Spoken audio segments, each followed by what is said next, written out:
Like you have to permit it to like attach to your account. Welcome, Sersei, Thistle, Bramblefoot, and Kozeth Halliar. Hallie will suffice. I'm joined today by Threadweaver Nahele, and a glorious DM, and Geller, the Dwarven Outlaw. We will begin shortly. If anything goes wrong, I assure you, it was not my idea. Threadweaver, we will start the floor with you.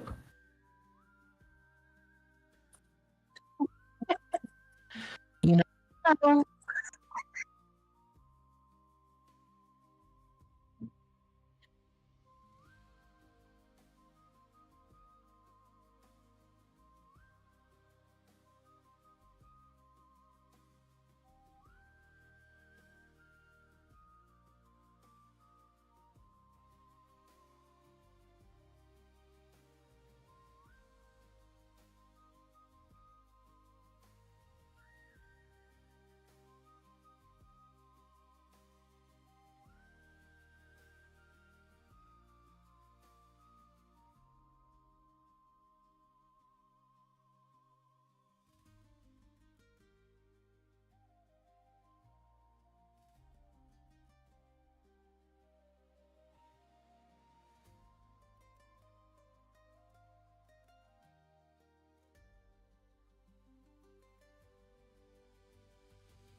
you can't hear it on the stream, Nahele. Oh, you know why? Hold on.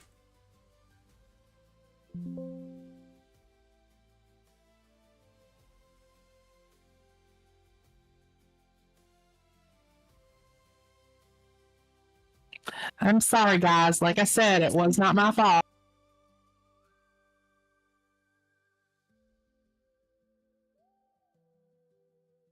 You know why you can't hear me? Because so we all play Ashes of Creations from time to time, and I play other games. Ashes of Creation wants you to use Alt to flag up, and even though I changed my flag button to a different button on that game, I still just habitually change my talk button when I go into that game. So, see, bad on me. Hopefully you guys can hear me now on the stream and in Discord. Yeah, I can hear you fine. Awesome. Okay, so what we were discussing, or what I was trying to discuss, is that we will be alternating between the two sessions. We're going to be going over each talking point. So we'll start off with the first a talking point with Daggerheart, and then we'll move into a talking point with Star Wars. And then we'll just kind of alternate back and forth to try to give both of our universes the equal time and care that they deserve.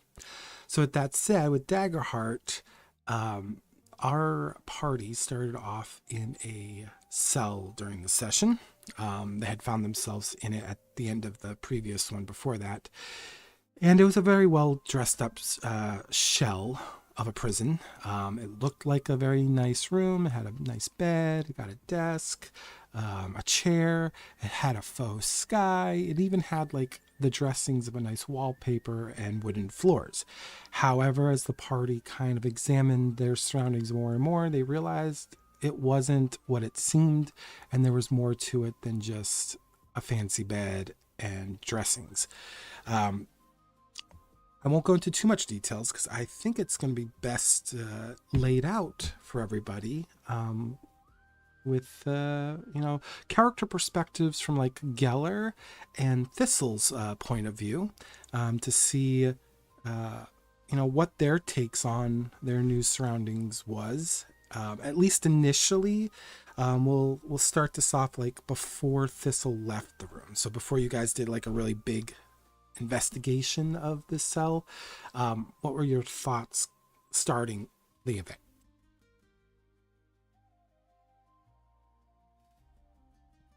I honestly figured that we wouldn't be spending so much time in that room. It really caught me off guard when we figured out that it was more of a sophisticated prison than we thought. what was on Geller's mind when he came to that realization? Like, I mean, obviously he knew it was a trap, right? I think we all established that you kind of all had that feeling like, yeah, this isn't good. And so at the start of the next session, there's kind of like a plan being laid out, especially when Thistle left the room. You guys are kind of planning like, let's brute force our way out of here. Like, what was your initial thoughts when you guys were just doing like that initial planning?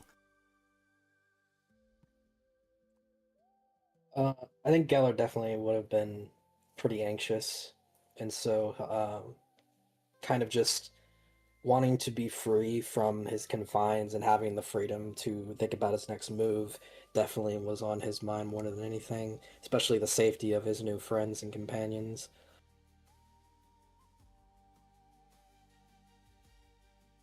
Yeah, and I think some of your party members were like, yeah, let's just kind of force our way through, um,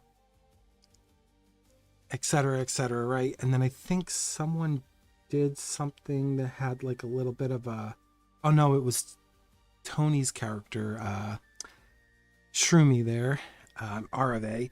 I think she was doing like a very thorough investigation of the chamber by like feeling it and going toward the door, trying to find like cracks and creases.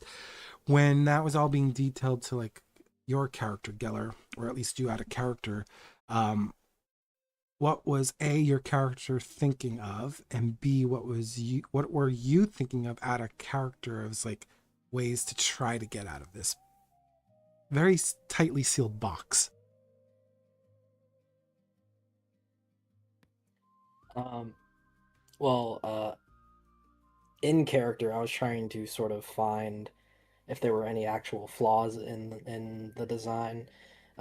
Just sort of listening to what everybody else was trying to find, like when Arve was searching around, or um, just what Brimia was trying to figure out as well. Just anything that he could glean from it to sort of help us get out of it. And the real thing that kicked that off was really when Raiden threw his sword down, um, and bounced it up and down. And that's where I got my initial idea that ended up not actually happening, but was definitely something in the back of my mind the entire time. And out of character, um, I've said it before, but I try to sort of uh, come up with solutions that people never thought of using like real world logic or physics. And half the time it works, the other half the time it makes me look like an idiot sometimes, but it's just the nature of the game. Yeah, I actually I think you said it out of character towards like the end before you guys actually figured out a way to get out of this situation. I liked where your thought process was going, was trying to figure out how you were going to create like some sort of like portal to kind of like constantly hit a spot over and over again. The old portal game trick where you're falling infinitely over and over again until you reach terminal velocity. Yeah, because nothing's perfect, right? Everything has a threshold. Even a cell that's designed to absorb kinetic and energy-based impacts, right?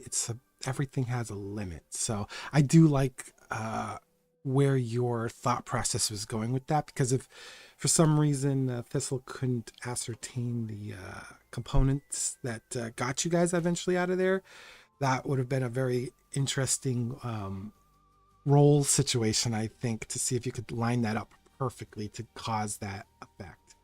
I think that would have been really cool. So Yeah, I think the main thing would have been just trying to line that up perfectly straight. Otherwise, it was just going to start bouncing all over the room. yeah, that would have been a total party kill, right? Probably. I mean, Thistle wasn't in there, so True, but Thistle, while they were in the cell, almost got squished. she didn't get squished. She was just fine. That's funny.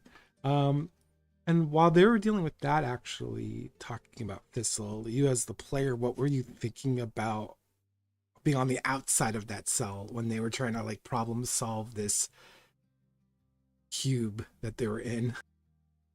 I was glad I was not in the cell. That was going through my whole head. I was like, well, I'm glad I'm not in there. I'm glad I'm not in there. I'm glad I'm not in there. Uh, yeah, I was just watching it all happen and listening, and I was just like, oh, I was thinking of like what actually when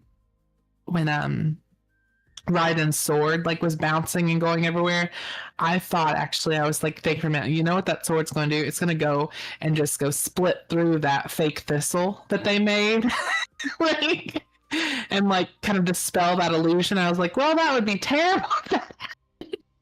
Like, oh yeah, we just stabbed our friend. Oh wait, no, not our friend.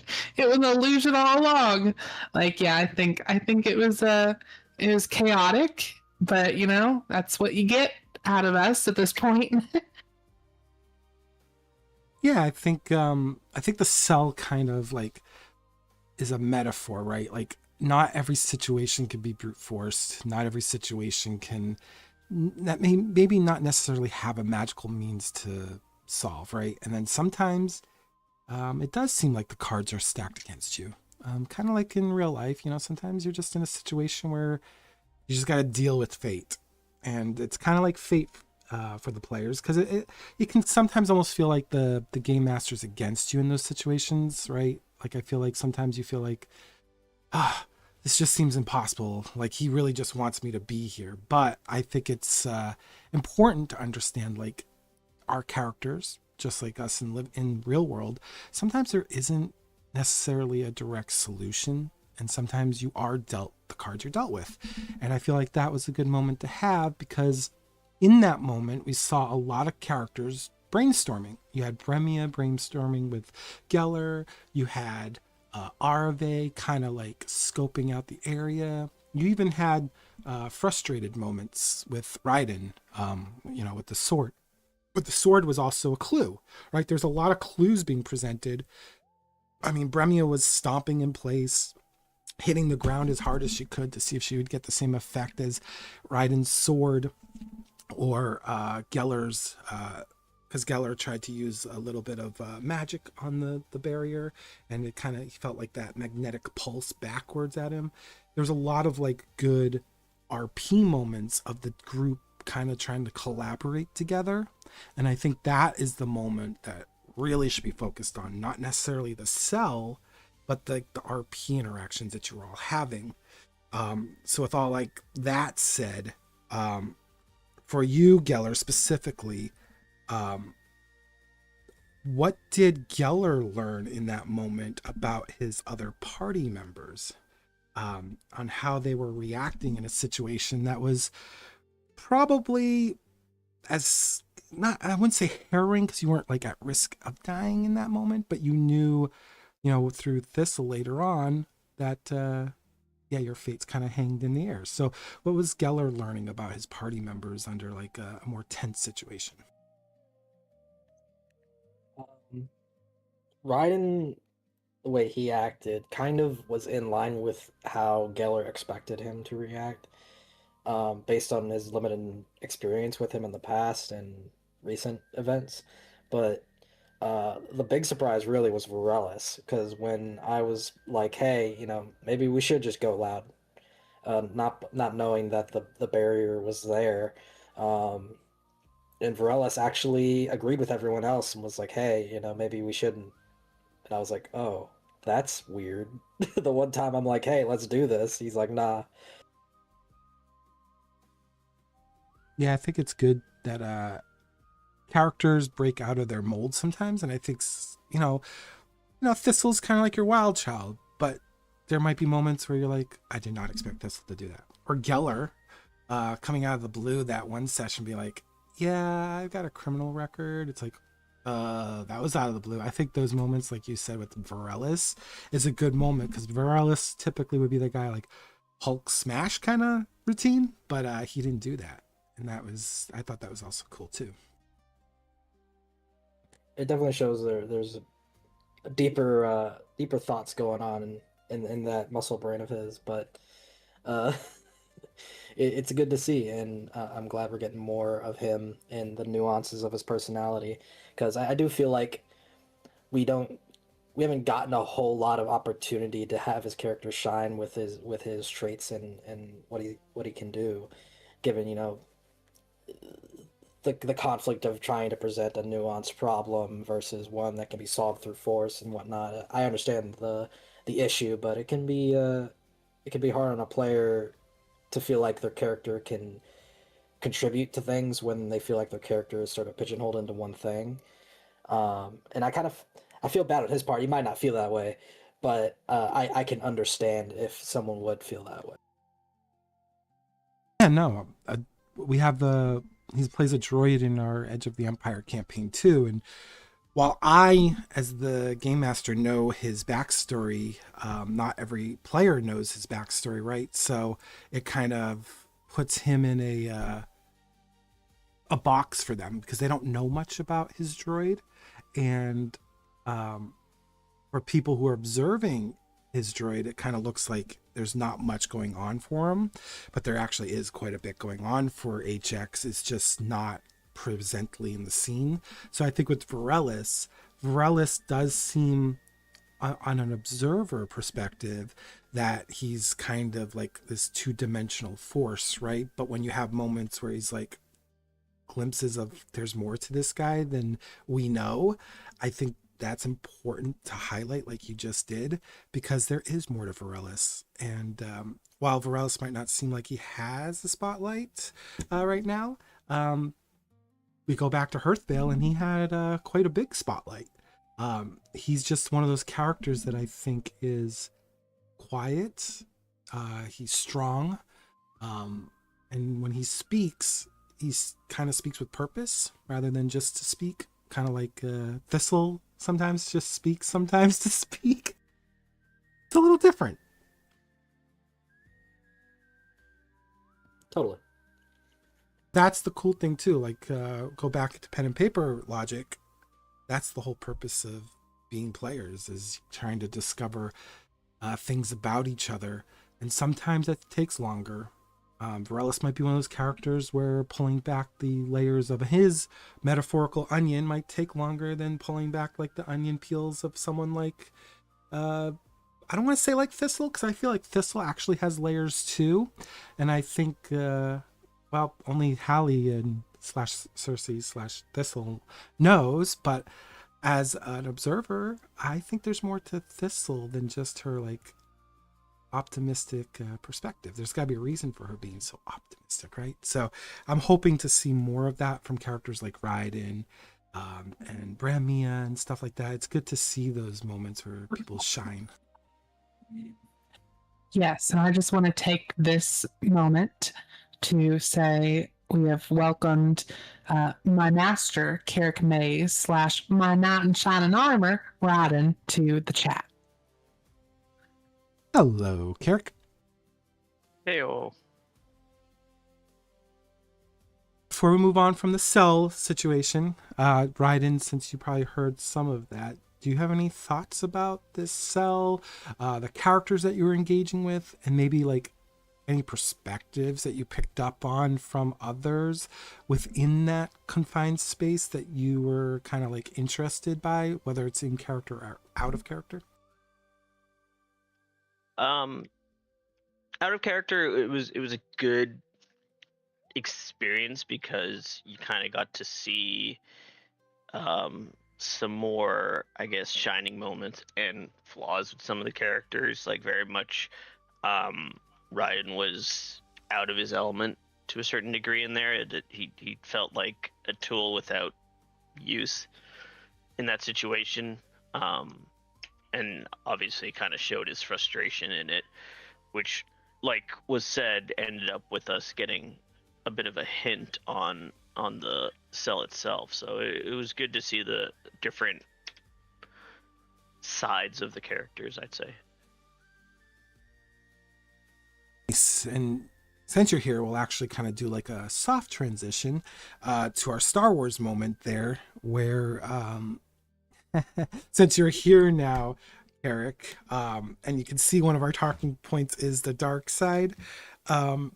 We had to do some rolls because you guys are on Yavin 4, and Yavin 4 is known to be a pivotal part of you know, Star Wars lore. There's a lot of dark side presence on there. There was a lot of Sith that made their home there, whether it was through exile, escape, or as a last stand.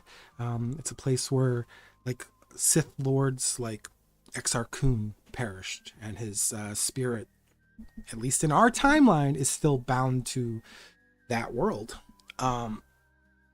You happen to not succeed your role to resist the allure of the dark side. Not saying you fell to it, not saying you were corrupted by it, but you fell to the allure because, well, why don't you explain what your character saw on the outlying of the woods, and I guess to kind of get an inside perspective of your character's mentality in that moment, or thoughts, like what was going on through Carrick's head as you were kind of like almost kind of being stringed towards this thing that you saw.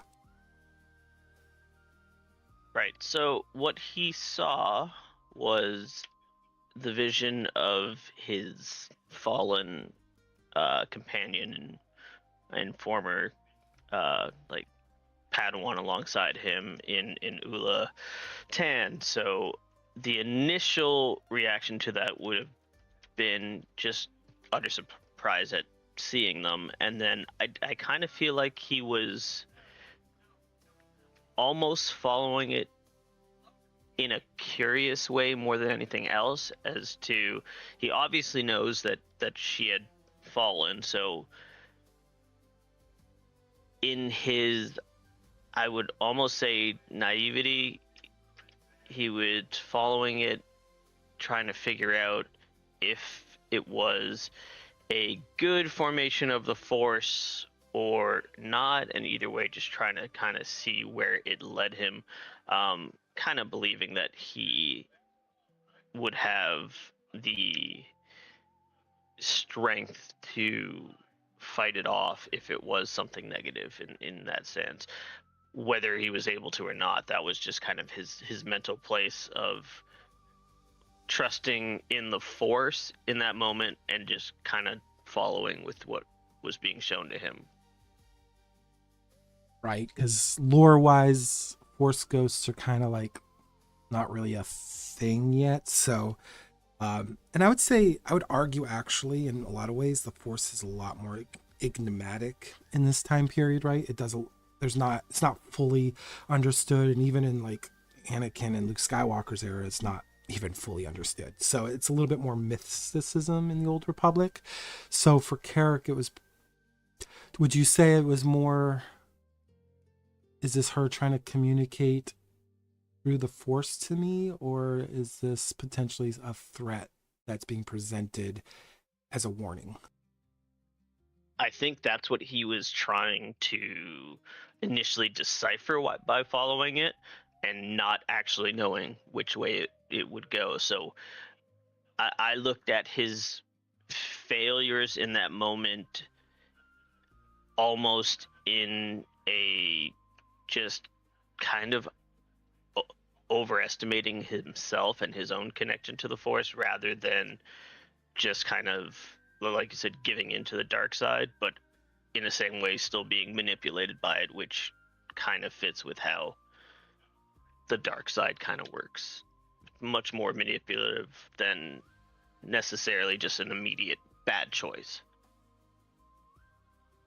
And while Carrick was in this, I don't want to say stupor, but trance, I think is probably a better word. Hallie kind of lost sight of you, Carrick, while you guys were doing your patrol when this happened, because you guys were on the patrol duty for the night. Kind of, Hallie, I guess, kind of explain like what was going on in your character's head in that moment when you're like, Master? Well, first she didn't know where he was, and I think, she was looking for him, and when she couldn't find him, it was like a sense of like fear set into her, and so she tried to. First thing she did was reach out, obviously, to the others via their comms to let them know that Carrick had went He was nowhere to, what couldn't be seen. She lost track of him.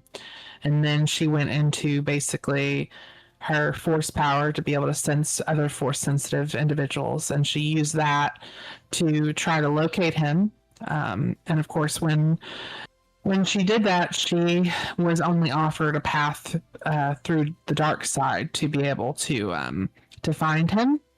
And in that moment, because of her fear of losing him and fear of losing, another master, she took that dark side and she was able to find him.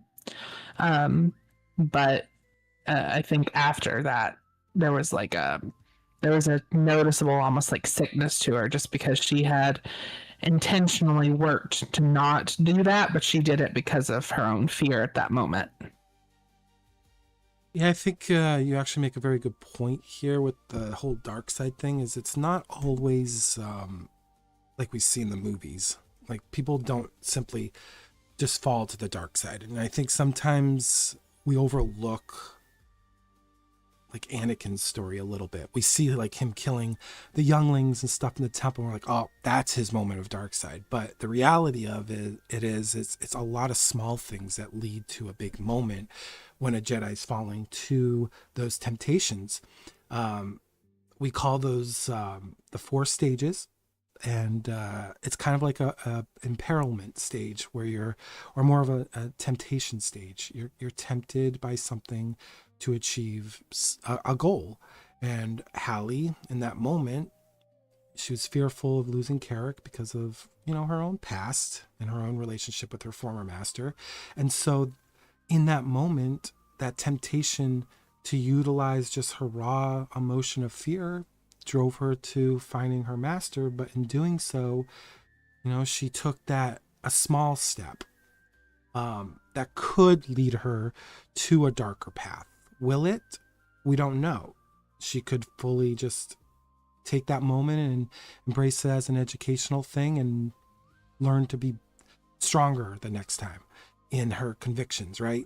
Or Carrick, following a figure in the dark side, or like maybe that's not the good example, but the better example would be like Carrick kind of striking out in anger in his earlier sessions. Like, those are just temptations that don't necessarily mean you're falling to the dark side.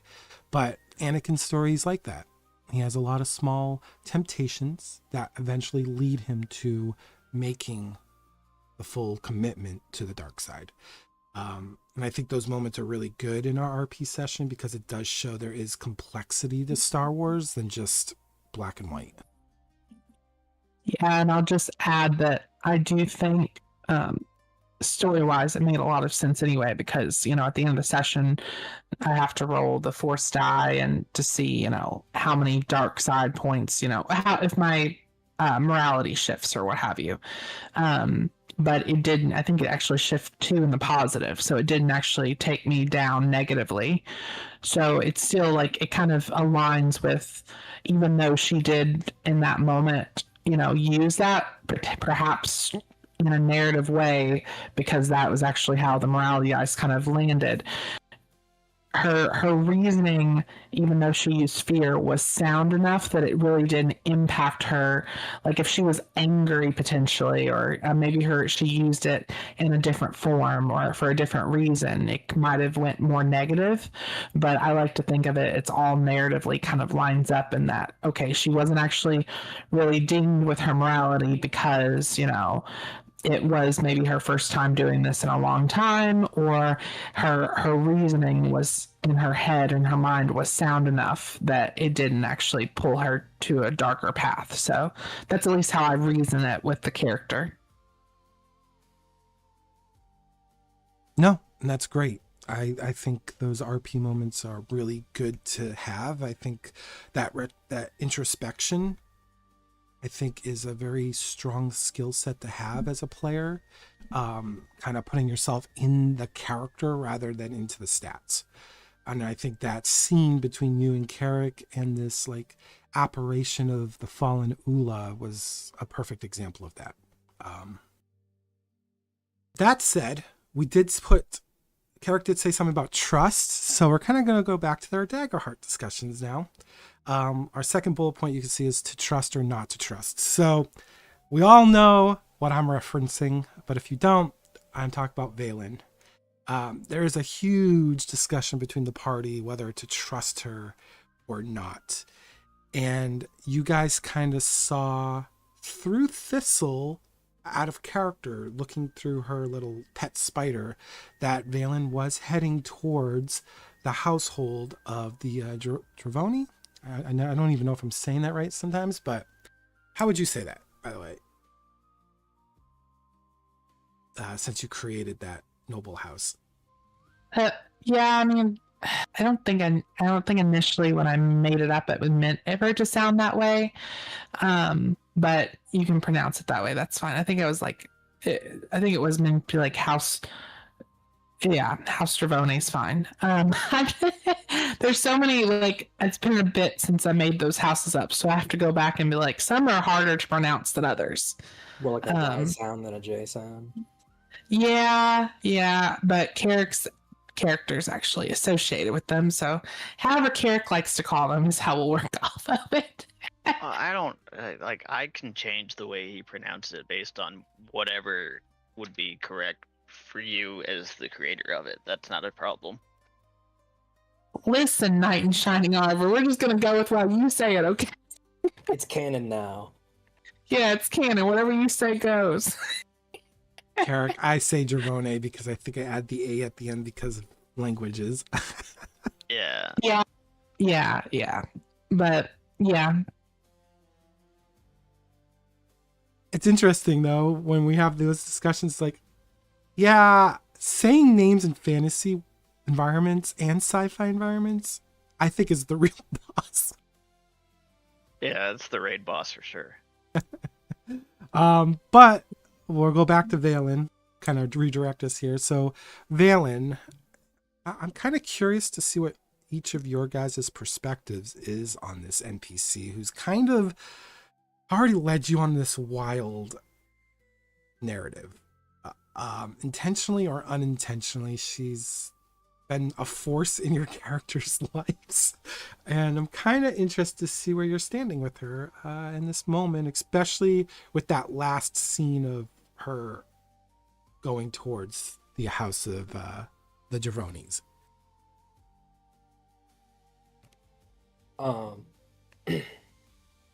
So Geller's actually been kind of more so on the side of trusting her openly to everyone, whereas everyone actually seems very on guard about her. And honestly, Geller is the same way, but he's trying to give her the benefit of the doubt because he feels like trusting her to some level isn't going to be harmful to them. And rather than just trusting her blindly, he does want to sort of take things into his own hands.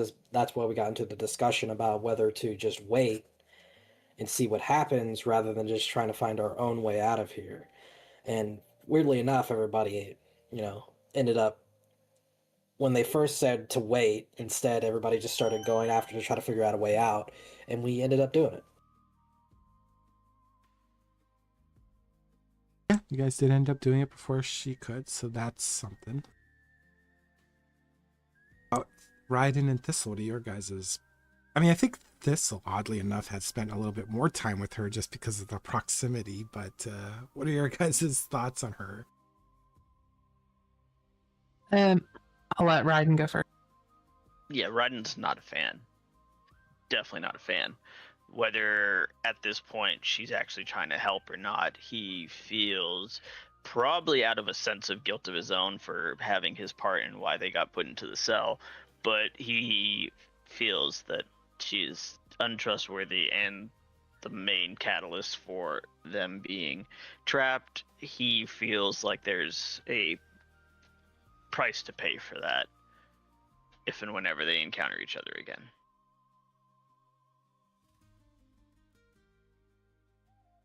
I think for Thistle, believe it or not, Thistle is naturally not a very trustworthy character.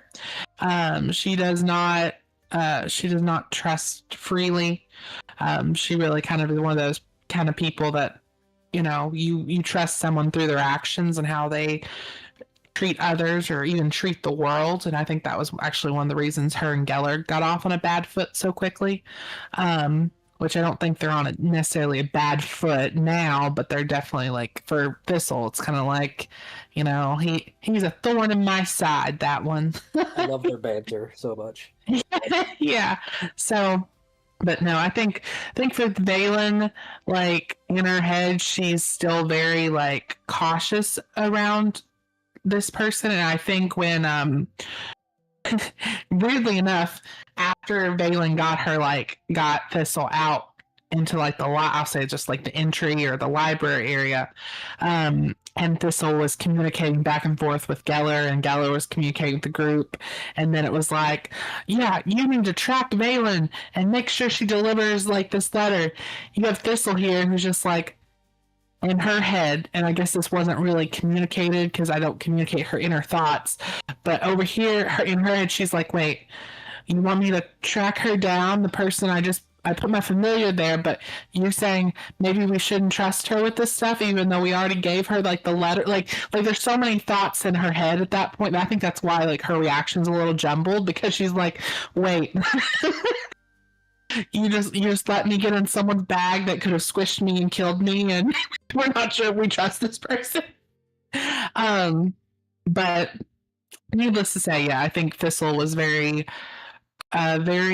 cautious of Valen, and then I think I still think she's not 100% like trusting her, but she does like have her familiar with Valen right now, so she can kind of use that to at least keep an eye on her or what's happening, which is good.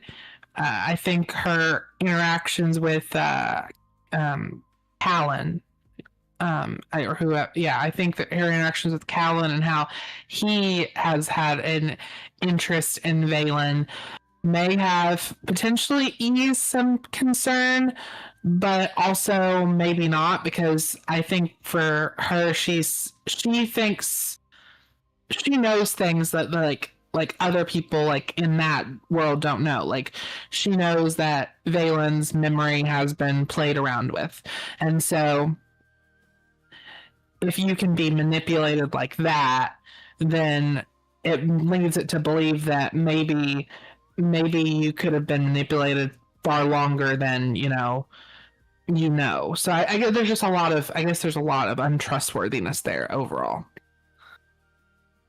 Fair.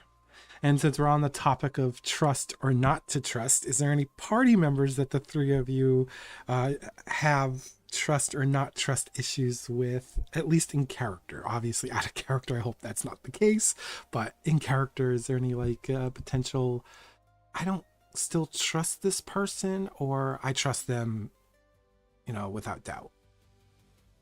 I'll just say this for Thistle is that at this point in time, I think she doesn't have any mistrust of anyone in the group, because if there was going to be that feeling of mistrust, they wouldn't all have been in a cell together, I feel like, because or she could have like abandoned people, which she was never gonna abandon Arve, but I don't think she has like a mistrust of anyone. Like I said, like she has some feelings about Geller, but I think she doesn't have any negative feelings toward really anyone. She's actually had decent interactions with everyone, I think, except for Geller.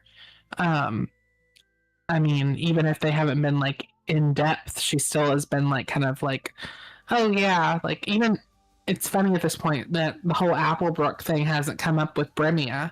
Like it hasn't come up in character. But I mean, even then I don't think it's gonna, at this point in time, I don't think it's gonna like destroy like that type of potential relationship. It's just gonna make her kind of quirk her eyebrow and say, "You're an Applebrook? No wonder you got all this fancy skadoodling about you." Like that's kind of how she'd be.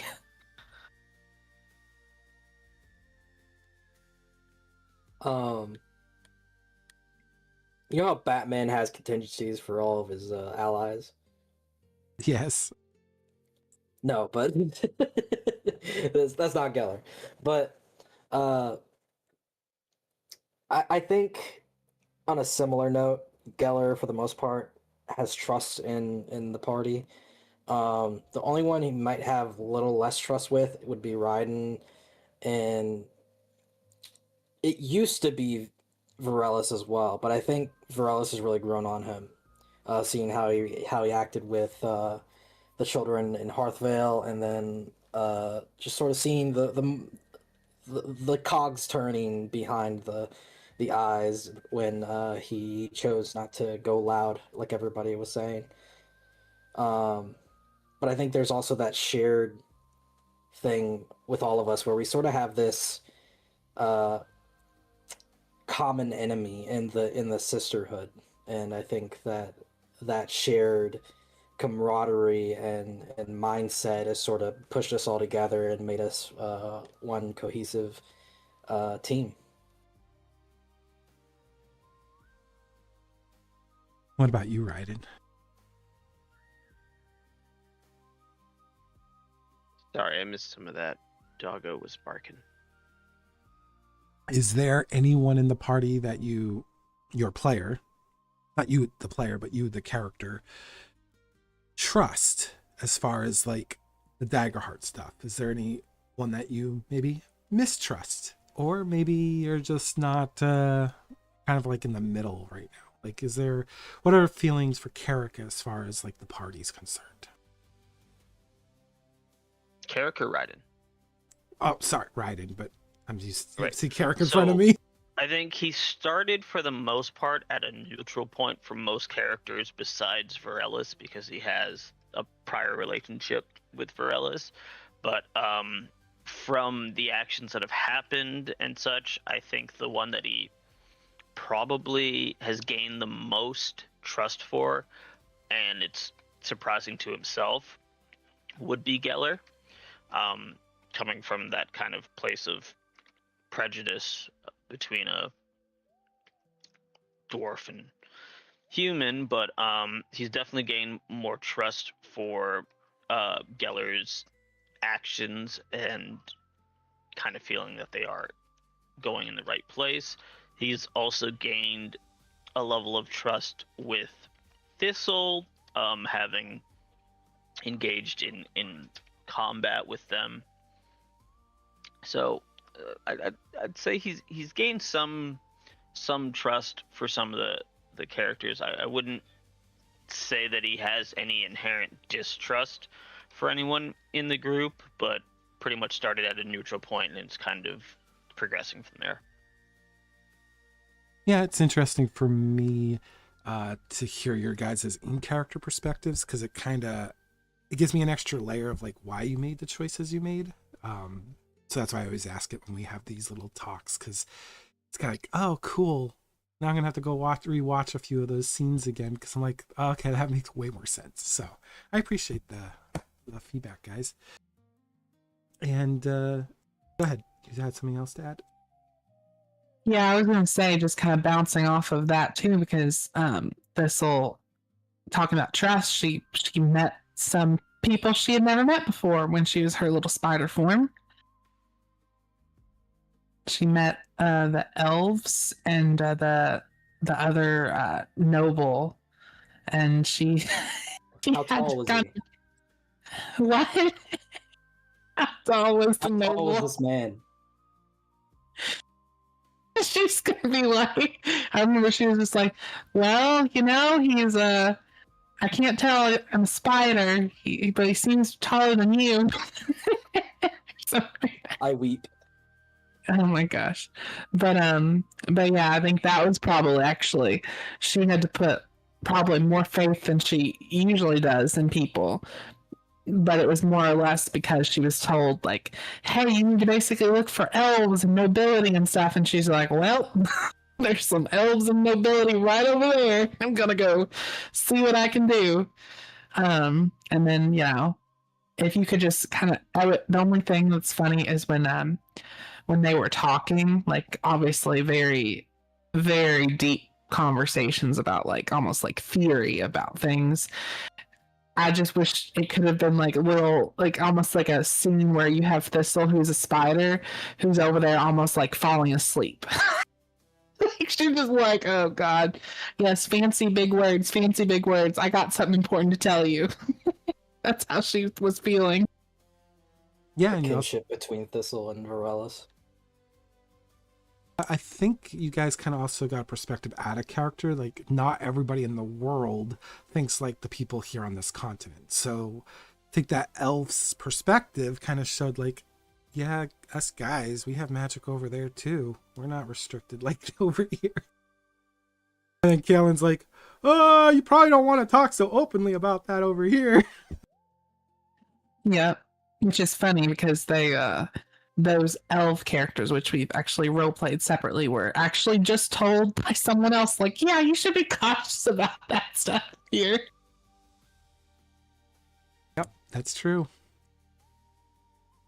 But we all know, well, some of us know that there might be a little more secrets in that little trio discussion that wasn't played in that scene. So that said, going based on faith, we're going to go back to the Star Wars portion of this, to the fate of a capital. And about a couple sessions ago, back on Alderaan, you guys found information pertaining to the potential target of the Jedi Temple. It was like a little bit of a foreshadowing of the events that would come, because a couple sessions later, you guys get news, or at least Nahele gets news that she relays it to you guys about Coruscant being sacked. This goes line in line with the Old Republic storyline, which is perfect because we are playing in that timeline. But that is like a very big pivotal moment. Has a lot of meaning to it. And you even heard that there's going to be potential discussions on Alderaan, which again plays into the Star Wars lore of the Old Republic with the Treaty of Coruscant. You guys got a glimpse of all of that in a very brief discussion with Nahele. 2 of the 5 characters are here that are probably the most impacted by that. I would say Beryl could be 2, depending on how she's creating her character's backstory in relations to Coruscant. But what was going on in Hallie and Carrick's head when they found out that the Jedi Temple on Coruscant was destroyed?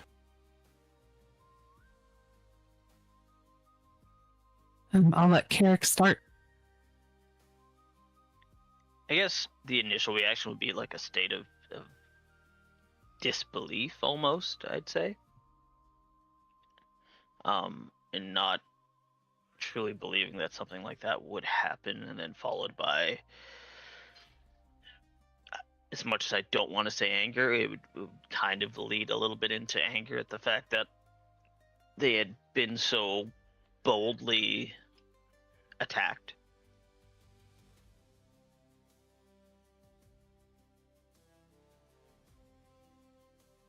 Okay, and Hallie?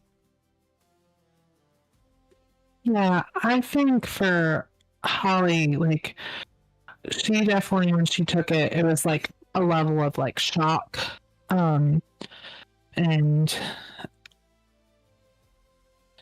there's been so many emotions with, her since she's left there, that she keeps all kind of tightly boxed in, because she tries to wear a lot of that inside, not outside. But the Jedi for her is her family, so the temple is like her home, and really the only home she's really ever known that seemed to care for her at all. And so I'd say there's a lot of emotions there, but I'd say like there's a level of like, I guess there is anger there, but it's like a seething anger. And so it's not a loud anger. She keeps a lot of that like close to herself. So it's like a seething anger and shock. And then like she looks to her master, because that's who she like tries to like, I guess, funnel off of or whomever. And Carrick obviously is very different from her original master. So his reaction, like abruptly kind of like standing up and everything, like that catches her off guard, but she kind of join. I think they both kind of reach that like moment of control, like they get control of themselves in that situation. And then Holly obviously goes through, she has like her basically her meditation or breathing exercises she goes through when she gets stressed. Yeah, it's got to be hard for two characters to know that their home's been destroyed, like you said, but the impact of that could be a lot greater. Your characters obviously don't know the full details yet. You don't know who was lost in that battle or conflict yet. You don't know who escaped, who survived. I mean, Carrick has friends there. We've actually mentioned her, Kella, back, what, 6 or probably 10 sessions ago now, but they were like rivals growing up. He doesn't know her fate. He doesn't know the fate of maybe some other people that he had crossed paths with. And then Hallie, there's probably learners and younglings and other Padawans that you made maybe relationships with in a different way than like another Padawan would. But there's bonds there that even like a Jedi can't escape, right? And I think when you say that Hallie had like this seething anger, I feel like that's an appropriate reaction, because while Jedi, I definitely can see on the mainstream, are seen to be like almost like Vulcans from Star Trek. That's not the case. They do have emotions. They just learn to control their emotions and direct their emotions in a more positive way. They don't embrace them like the Sith. So it's good to hear that there is conflict in Hallie when she gets that news, because I think it makes Hallie a more realistic Jedi than like some of the other Jedi we've seen in recent times, where they're like just too perfect. So I appreciate it.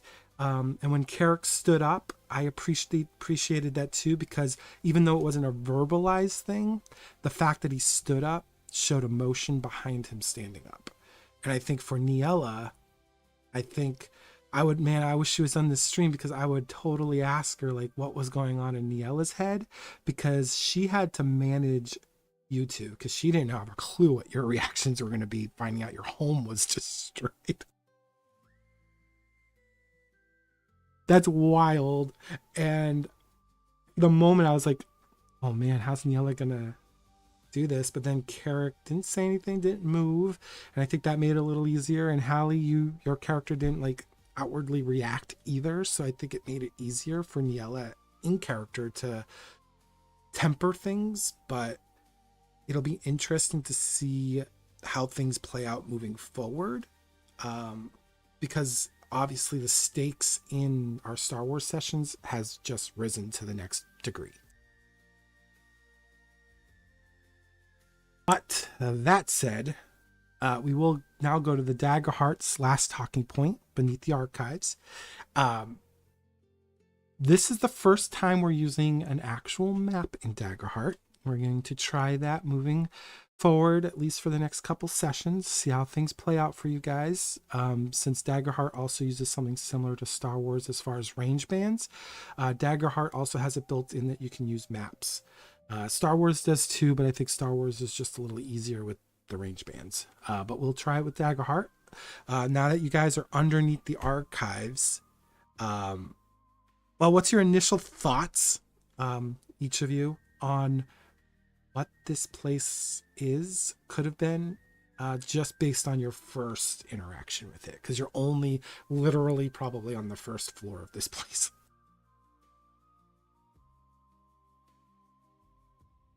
I mean, for the little bit we've gotten to see, it would just seem that it used to be probably where they kept various like knowledge and items that were probably just like the regular archive now, put away for safekeeping.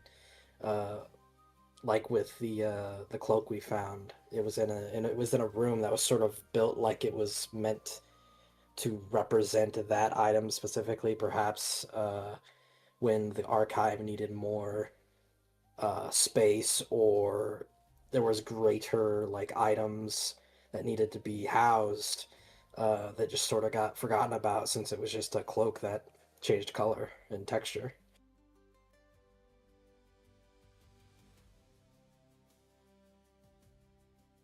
Hallie, Kirk, or Thistle, Raiden?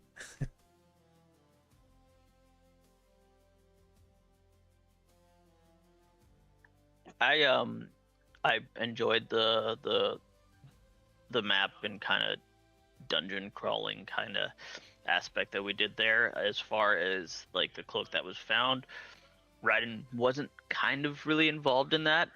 While they were kind of exploring and making their way through there, he was kind of more in the back of the group, kind of just watching behind them to try and make sure that nothing necessarily came up behind them to surprise them or attack them, very much on guard in that way. So he wasn't necessarily aware towards the end of the session of like the cloak that they had found, having like positioned himself further away. Yeah, and this was kind of the same. She kind of stood back. She didn't really get involved in that. I'm sure right now she's really hungry though, so she'll probably bring that up next time about how she could really use, a nice, pie right now. Some kind of food. It's funny though. It's funny though because with Thistle, and I think I've said this to you before, Nahele, though, I play a character that's very different than characters I usually play. Because, like, when things are happening around in the scene, I'm like, oh, I would sit normally when I play a character, they would be more involved. They'd be kind of a little bit more investigative or maybe a little bit more into it. But I'm like, Thistle is a very different character in how she interacts. So, like, I thought it was really cool with the cloak they found. And then out of character, it made me think, okay, this is really cool that this is down here, but it also tells me maybe like this place is purposely like having things like these hidden because any magical based artifact the sisterhood would try to they would try to take those things because they feel like they should have control over all the magical items. So it just builds like a bigger like, ooh, I wonder what's actually happening here. But then of course I play Thistle and Thistle would like some pie. So she's hungry and that's what she's thinking about as they're starting to go down this place. Thistle would like some pie, but also that's very cute, cool, out of character that this stuff is going on. Like, Well, since this is technically our first dungeon for both groups, for both Star Wars and Daggerheart, as far as our pen and paper is concerned, how would you at a character want to approach this dungeon? If you could direct the crawl, how would you approach it? As a person, not as the character. I will let Geller and Raiden start off with that one. Out of character, I will say I love doing grid maps. It's very fun for me, and I'm happy to see that the range measuring tool applies to the range bands for Daggerheart. It's gonna be a lot of fun. I'm the kind of person who likes to look in every nook and cranny of a space. Like if I'm playing a video game, I'm spending double the time anybody else would take to look at any location because I want to find every secret and every cool thing in the space that can be interacted with. I'm like almost 200 hours into my Baldur's Gate playthrough because I'm still looking at all the cool things in the game. And I'm almost to the opposite end of that, where it's like I don't necessarily have I'm fine the way that we are kind of traversing it. I don't necessarily have a way or a thought process either way. I wouldn't say that I'm the type to, kind of go in 100% the map. I'd be just as satisfied finding the exit 2 turns in as I would be if we ended up passively exploring the entirety of it. Yeah, I like all of that. I like the adventure and where things lead us. I think it's cool that, we'll be able to uncover things. I'm sure we're gonna hit some enemies probably the next time we go through on either campaign. We're probably gonna hit some enemies because I don't think we've had like a big combat thing on either one for a little bit. So that'll be interesting on both ends. But yeah, I enjoy everything so far. I'm definitely with the dungeon type like in a dungeon out of character. Like I'm the person who is like, yes, I want to find the exit, but hey, if I see a shiny box or oh, there's a misty portal over there, um, I can't help but want to investigate it. And whatever happens when that you touch those things, usually something goes sideways. So that's the kind of player I am. Yeah, I probably am very in line with like Geller. I think I like the 100% things, so I'm like, oh, I don't like that this still has fog of war in this bottom right hand corner of my mini map. That's gonna irritate me, so I have to go and uncover it. It's more of an OCD thing for me. Like I'm like, For real. oh yeah, it's like, geez, what's down there? I want to know. They always get me with that. It's like the gotcha feature for me. That's why I like Assassin's Creed type games where they have these open world maps are bad for me because I need to find everything. It's bad. Feel that. Yeah, I think I'm starting. I like the map so far. I do like that Roll20 has that new pin feature. Ugh, that is so cool. Guys got like this little pop up of like a room It is picture. cool. I got to use it right after they put it in because I had my players' characters all had items scattered about the rooms they were in, and I could place down the pins and have them filled up with all the items that were in that specific location, and it was really cool. Yeah, that is cool. And that adds a whole nother layer of like interactiveness that I think words alone can't. Like the pictures help and little descriptions you can add to the event. Not just that your words don't, but I feel like adding a little picture here and there kind of like brings things more to life. So that's cool. Love that. And they even have this little GM tab. I don't know if you guys could see it. I hope you couldn't, but it kind of like allows you to like have a quick notes to what the players are seeing. So very clever. Yeah, we don't see that. Okay, good. I was curious about that because I couldn't test it well enough. I tried doing the player perspective, but I'm like, oh, this is weird. Hopefully they don't see that. So glad you can. Yep. I see all your notes all the time. I see what you write. Oh, you and one of my notes was like, oh man, if Thistle touches this, she turns into a frog. Oh my god. Hey, she wouldn't complain. She did honestly, she would not I complain tried to about get her to that. turn into a frog. Oh my Didn't god, work. you did. You did try to get turned into a frog. And that was one of the moments where it was kind of like almost me breaking character to be like, wait, wait. It's already gonna be suspect if I'm like a chipmunk or something, but you want me to be a frog? My gosh. Oh Lord. Lord, Lord, Lord. But yeah, that was a lot of fun. Well, I can't wait till you guys unearth what those runes are. So that'll be fun for me too. I think we were talking about pacing too with Rose on Discord the other day, and it's funny because I feel like, and Eslin could probably relate to this, I feel like sometimes you over prep as a DM because you're like, oh man, my players are just going to breeze through this. And then you're like, oh, cool. I'm prepped for like next session. This is awesome. Or you're like, oh shoot, I under prepped. All right, well, I'm improving for a little bit here. I'm notoriously bad at predicting how long something the players will spend on a thing. And so that does happen a lot to me where I'll have a whole bunch prepared, but also like some I wish I had more time to be prepared. So when they don't get to the thing I'm not fully prepared for, I'm like, oh, this is cool. Then I can be more prepared for the thing about to come. Yeah, that's exactly how I felt last session with Daggerheart because I didn't expect there to be so much role play, but it's good to see.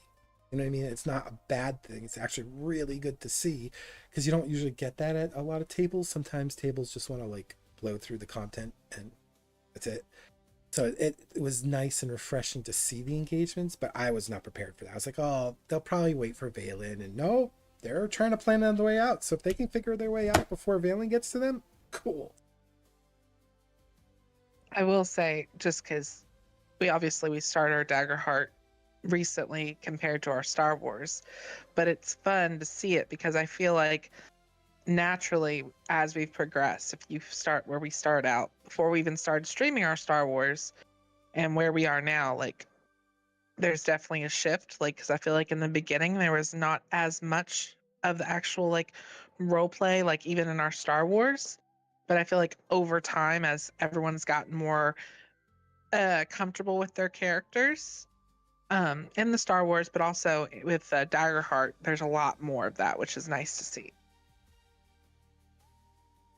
I agree. I think a couple of our players too have really, it was their first time doing pen and paper, so to see them really come out onto their own and really embrace the character building, that's been rewarding. And I don't think that's just rewarding for me, I think that's rewarding for the other players to see too, because I think it's like, oh wow, them coming out on their own like this is just adding more to like our engagement with this. Like it's not just the game master getting the benefit from it. I feel like as players open up more, it's other players getting more too. I think that's been really rewarding. For sure. I was glad to see Bremia really play into this sort of tension between her and Geller now that she knows this about him, and how that is sort of going to play into more role play in the future. And you know, a different player might have just glazed over it and decided to just focus on what was in front of them. And I'm glad to see that there's more awareness to characters' emotions toward other characters. Yeah, and I feel like when you're playing narrative systems like this, and I would say D&D too, and I would say other systems that maybe are more mechanical focused, I feel like it just adds more. So you as the player and as the game master, I think you really want people just to enjoy the ride. I don't think you want people to get to the end of the ride, because the quicker they get to the end of the ride, you're like, well, that's the campaign, guys, sorry, we're done. Ride. So I'm glad to see that.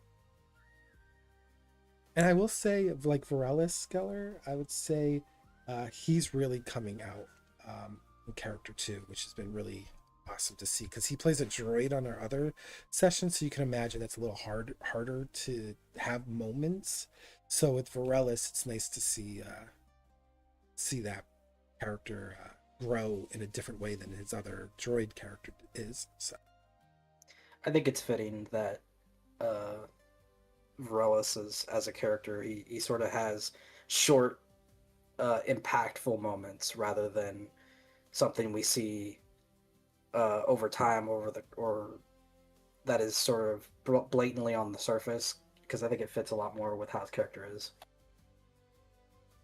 Yeah, I think you always have your quiet party members in your group, and then you have your more like boisterous ones, and it's always nice to see the quieter ones kind of like step out sometimes, because it's like they either shock you or they say something so profound you're just like, oh dang, I didn't think about that. Okay, cool, I'm gonna pause for a second here because you just surprised me. Those are always fun. Or when they say do something crazy and you're like, I did not expect you to do that. So it's always nice. Like, I think the pie eating contest with Varellis, that was fun for me. I feel like the player and the character really getting into the whole scene, like getting into the character, doing the competitions. It was really fun. And I think for like Bremia with you, Geller, I think that's been really fun too, because the exchange you two have is like, it's authentic. I feel like it's very authentic. And I think Raiden is starting to say a little bit more and do a little bit more, especially now that you all know he's a Drone's Guard. I feel like that kind of put a pause for people to think for a moment, like, okay. And you got Thistle, and when Thistle goes quiet, I have a feeling when the moment Thistle goes quiet, people are going to pause because she's the talker of the group. So I feel like if she's ever quiet, it's going to be like, okay, something's wrong. Empty head, no thoughts. Poor Thistle. Thistle does just fine. She does just fine. She, like I said, I think when she gets quiet, it's because she's hungry. I think when she's hungry, she can get quiet unless she knows there's food. Like when she knew there was pie, she went, gotta find the pie. Gotta get to the pie. Or when they were on the ship and she was going through like those pastries and she was just a chatterbox while she was eating. But she was eating and she had food. But like now she's like gonna be in her hunger state and she's gonna be like kind of like more of the quiet side, holding her stomach as she's like, I need food soon. I just had a thought. Couldn't your familiar spider also just Charlotte Web a message to Valen? I think she could now. She couldn't before when she was also transformed, but she can do commands to her familiar. But she still won't be able to like speak to her, but she could like do something. I guess she could command her.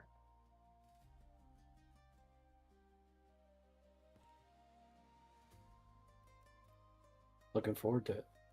Let's just hope. Well, did Thistle tell Valen there's a pet spider on her? Yeah. She She knows knows. there's a familiar in there. Okay, I couldn't remember. So, and I was like, man, if I can't remember, I better ask because Valen might just slap that thing because he's like, spider. No, she knows there's a little familiar in there. So, because I remember her specifically telling Valen like, hey, if you need to communicate something to us, you can communicate it. I just can't necessarily communicate back to you. Gotcha. Thing even I forget, so that's awesome. Cool. Well, I think we'll wrap up here. I will say, I think between Star Wars and Daggerheart, there's definitely a different perspective, at least as themes go. But I think overall, it's still the same concept as far as storytelling, role play, and character growth. So it's been really fun playing with all of you guys and seeing how you guys change the narrative and change the story, because I feel like players do that more than anybody in a tabletop. I think the DM's job is just to kind of give a structure, and I think the players are the ones that kind of drive things. So I appreciate you guys telling a good story. But we will be meeting tomorrow at 3 p.m. Eastern Standard Time, and we will be hosting our Star Wars Edge of the Empire role-playing game, where we will be picking up on their last mission. They actually just got to the planet where they're going to be doing their first mission from their new outpost on Yavin 4. So that's awesome. Thank you again, guys, for coming. And yeah, any last thoughts? Anything you wish to say before we close the stream today? Nope. All good. It was a fun stream. Very fun stream. I didn't have to have HX's comm shock on Carrick one time, so I call that a success. You know, I'm a bummer we didn't talk about that more, but Alrighty, thank you. have a great day, guys. See ya.